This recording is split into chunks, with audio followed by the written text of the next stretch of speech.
So what about the other 1% of the UFO phenomenon? Has there ever been legitimate sightings? As promised, we're going to cover this 1% in a future episode. But I'll share with you something a wise man once shared with me. Before we should start focusing on dealing with problems outside our world, we should first focus on solving the problems within our world. And before you can start solving problems within your world, you first have to solve problems within yourself and within your surrounding environment of family and friends. So basically what I'm trying to say is that we have priorities that we need to focus on first and foremost so we can successfully build our lives and our minds.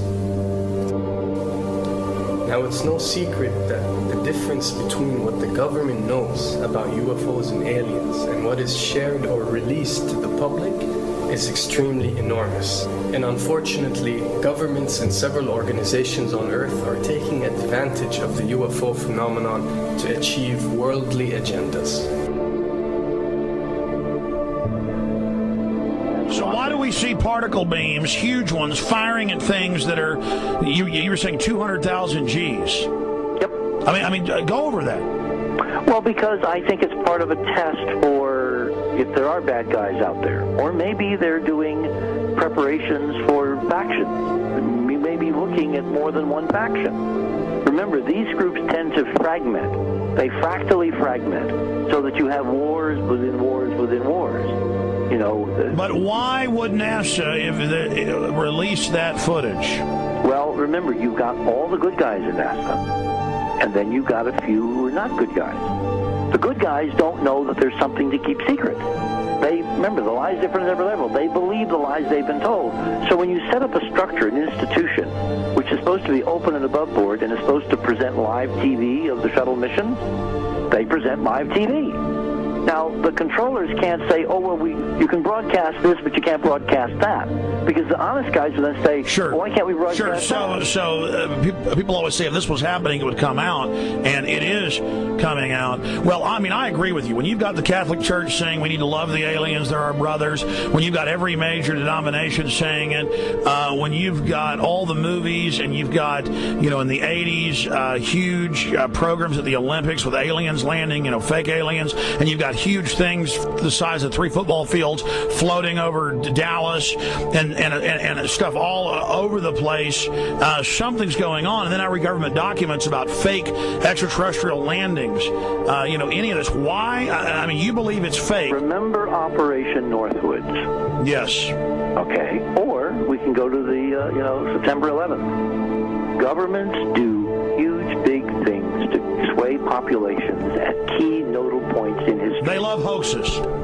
Yeah, well, it's manufactured history is what it is. We are building. I mean, all my UFO friends, I need to shake them because they're so, frankly, they're extremely naive, Alex. They really believe we're building toward disclosure.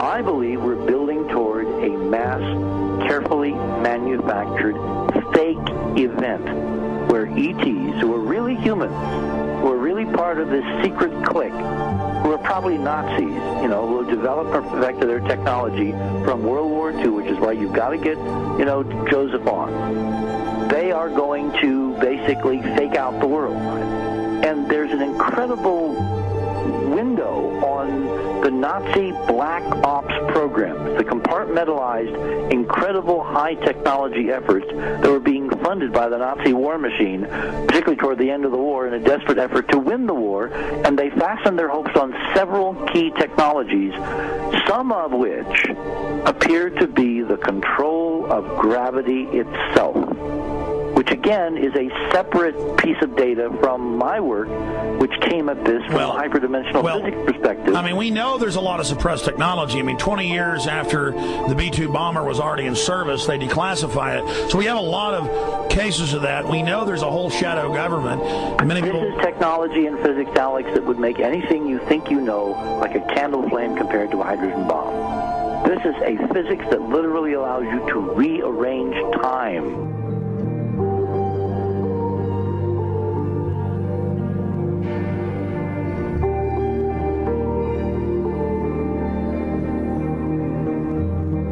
But I mean, imagine you've got all these compartments in these pyramids within pyramids of compartmentalization. That's why that's the New World Order symbol.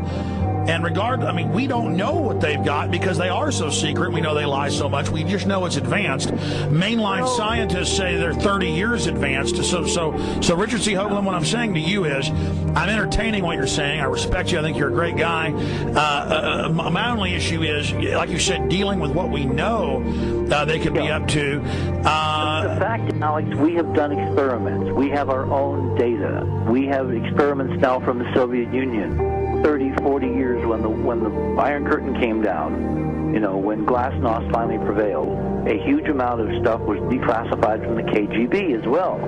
And we now have put this data together. We not only know what the physics is, we know what it can do, we know what it's based on, we know how to make it work. We've seen in our own experiments ample evidence. We've seen experiments across the American landscape and even in Europe that vindicate various parts of this. And the latest thing I'm working on, it looks like von Braun himself was deeply involved in some of this early physics experimentation, but they're keeping all the good stuff for themselves. The reason is that if we got access to the good stuff, if we got access to the technologies, the energy, we wouldn't be worried about $4, $5 a gallon gas or $10 a gallon gas. We would live like people are supposed to live, all 6 billion of us who could live lightly on the earth, Alex, with this technology. And live longer. Absolutely, and better, and you could live to 200-300 and have the virility of your 20s and 30s. There's extraordinary medical breakthroughs, there's extraordinary physics breakthroughs, technology breakthroughs, energy. It's all been kept away. Think about it. We're already on a planet hurtling through space, all these wonders around you, and you've been taught it's bizarre to question, and that's because there's so many kooks in the alternative movement who do talk about ridiculous, Hollywood-style green men, instead of really looking at the shadow government and all these crazy secret societies that are admittedly running NASA and the shadow government. Now, ladies and gentlemen, during this talk that I'm going to give you, I'm going to explain to you the history of this phenomenon, who the secret government really is, and I will name them by name, the beginning group, the study group. I will tell you who they are today. I'm going to tell you what this is all about. I'm going to tell you who's selling drugs to your children, and I'm going to tell you why the United States government is afraid for you to find out what the truth is regarding UFOs.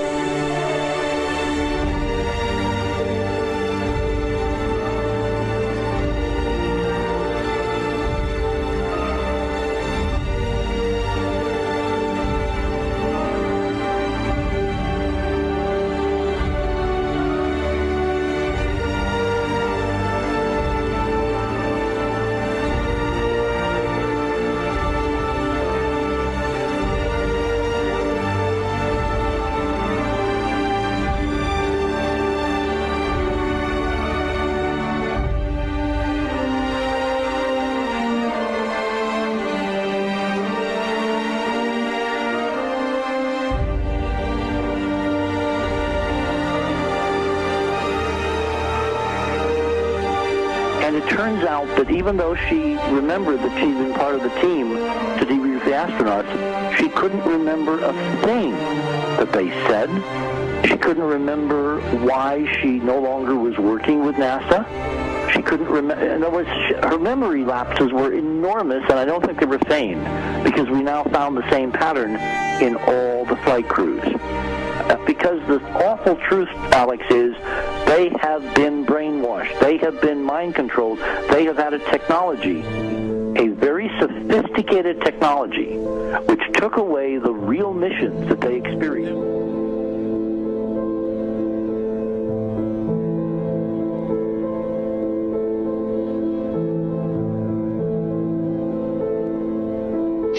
Sorry.